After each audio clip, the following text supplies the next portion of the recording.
দোষীল ব্যক্তির শাস্তি অনর্থক কি কি?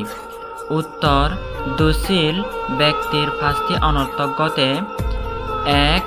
ইহলোকে যে দোষীল পঞ্চশীলাদি ভঙ্গ করে, তাহার মহাভোগ সম্পত্তি থাকলেও প্রমাদবশত তাহা বিনাশ হয়ে যায়, কৃষি কর্মে উন্নতি করতে পারে না। প্রবর্জিত দোষীল হলে বুদ্ধবচন দেন এবং সপ্ত আর যতন হতে বিচ্যুত হয়। 2. অযশ অকীর্তি সর্বত্র ছড়িয়ে পড়ে। 3. দোষীল ব্যক্তি ক্ষত্রিয়, ব্রাহ্মণ, গৃহপতি ও শ্রামণ এই 4 প্রকার যে কোনো সভায় যাক না কেন উদ্বিগ্নচিত্ত হয়ে থাকে। 4. শীল বিপন্ন ব্যক্তি মৃত্যুকালে মূর্ছাপ্রাপ্ত হয়ে অজ্ঞানে দেহত্যাগ করে। 5.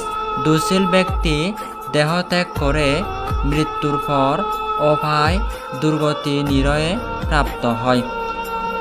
পাতলি গ্রামের উপাসকগণকে সম্বোধন করে ভগবান বুদ্ধ বলেছিলেন, ভবতু সর্বমঙ্গলম।